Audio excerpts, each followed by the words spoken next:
Bonjour, bienvenue à ce séminaire webinaire Digital TV 3.0 organisé par l'IAB dans ce magnifique studio. On est content de vous voir en présentiel. Alors on a tous les règles et les distances sanitaires conformes. On vient d'enlever nos masques, on est content. Et puis on va commencer assez vite donc pour balayer tous nos sujets. C'est assez intense. On a un sujet sur la télé segmentée, un sujet sur la télé connectée. Ensuite, on va parler de programmatique TV et ensuite, on va parler des impacts pour le monde de la technologie AdTech, de tous ces changements dans le monde de la télé. Donc, il s'est passé beaucoup de choses en France, malgré ce confinement, et c'est bien qu'on donne un peu de lumière à tout ça.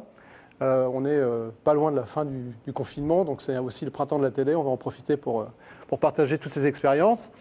On va commencer d'abord, si vous avez des questions, nous avons créé un Twitter, il faut taguer IAB France.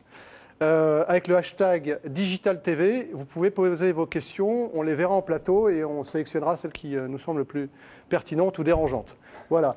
On va commencer par une petite introduction, Jacques, parce qu'on est un peu perdu dans toutes ces définitions, OTT, Connected TV, IPTV, Broadcast, Unicast, Multicast, et j'ai dû en oublier quelques-uns. Ouais, c'est pas mal déjà. Voilà, donc si tu peux nous faire un petit point rapide et clair. D'accord.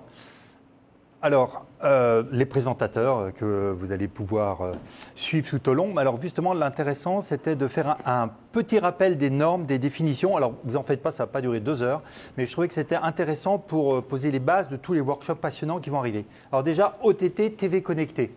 Alors, déjà, disons très simplement, tout ce qui est OTT va couvrir ce qu'on appelle le streaming.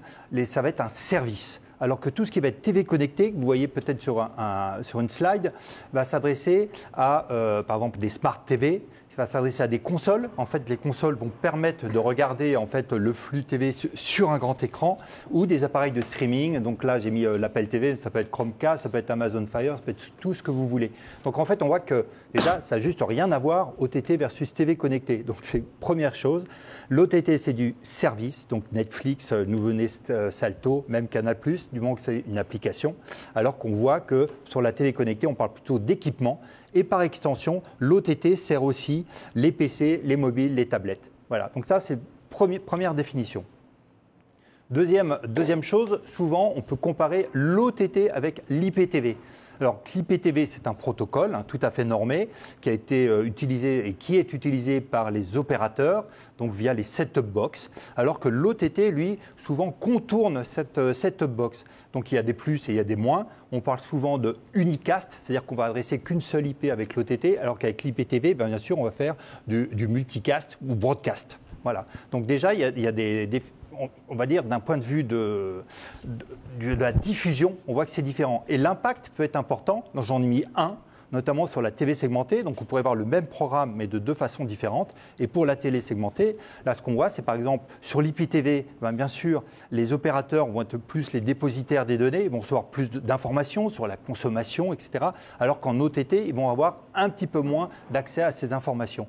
Donc on voit que suivant la façon dont on regarde le programme, on peut avoir des impacts différents pour les différents opérateurs. Et enfin, la TV segmentée, encore une fois, rien à voir. Là, on parle de la publicité. Donc ici, on voit par exemple qu'on a un tunnel de publicité et on va juste changer une publicité par une autre publicité, notamment grâce aux données opérateurs, diffuseurs, etc., etc.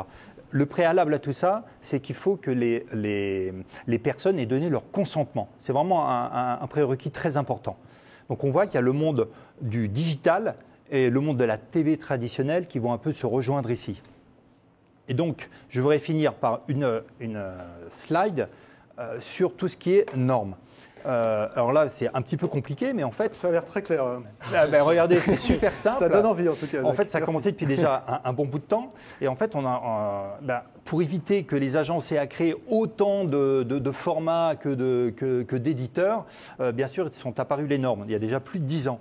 Et puis, au fil des ans, on parle de in-read, d'out-read, d'outstream, etc., etc., linéaire, non linéaire, ce qui fait qu'il a fallu adapter ces normes. Donc, on est arrivé… Et puis, bien sûr, les vidéos, elles se sont enrichies. Donc, on parle de VAS, de VPED, de VMAP, etc., etc. Et tout ça s'enrichit constamment. Et là, je fais un peu un cri et un vœu pieux peut-être, c'est que le VAS 4.2 vient de sortir avec ses déclinaisons OMID, CIMID, et c'est vraiment quelque chose de génial là, qui vient de sortir, et il faut vraiment que tout le monde s'en saisisse. Ça sert à quoi? On va maintenant avoir un seul fichier vidéo, ils appellent ça le fichier mezzanine, qui va couvrir tous les besoins, qui va couvrir les besoins, y compris de la TV connectée. On n'a pas besoin d'envoyer 50 000 fichiers. On va traiter l'interactivité à part, via ce qu'on appelle le CIMID, et on va traiter l'OMID, qui est la mesure aussi à part. Et tout ça fait que, plutôt d'avoir un salmigondi avec des détournements d'usage, on arrive à des choses claires, et il faut vraiment y aller, parce que ça va permettre vraiment des gains de temps. On m'a cité jusqu'à 15% de taux d'erreur de publicité qui ne se lance pas parce que l'interactivité ne se lance pas. Là, ça pourra se lancer même sans l'interactivité si l'interactivité ne fonctionne pas. Ça va permettre aussi de créer des SSAI, intégration serveur, je crois qu'on va en parler après.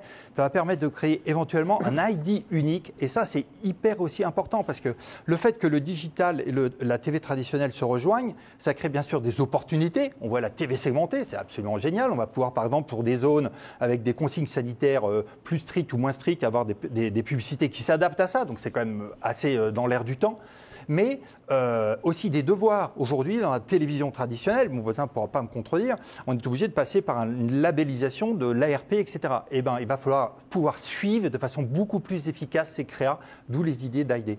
Donc, messieurs, les adtech, les éditeurs, les agences, il faut pousser ce VAS 4.2. Ça va être un gain de temps, un gain d'énergie et une source d'économie que vous n'imaginez pas encore. Voilà, j'ai terminé. Je suis dans mes 3 minutes, mais c'est vraiment très important d'y aller. Merci, Maître Jacques. Je pense que le message était clair. Donc, VAS 4.2, OMID, CIMID, c'est l'intérêt de l'industrie. Très bien.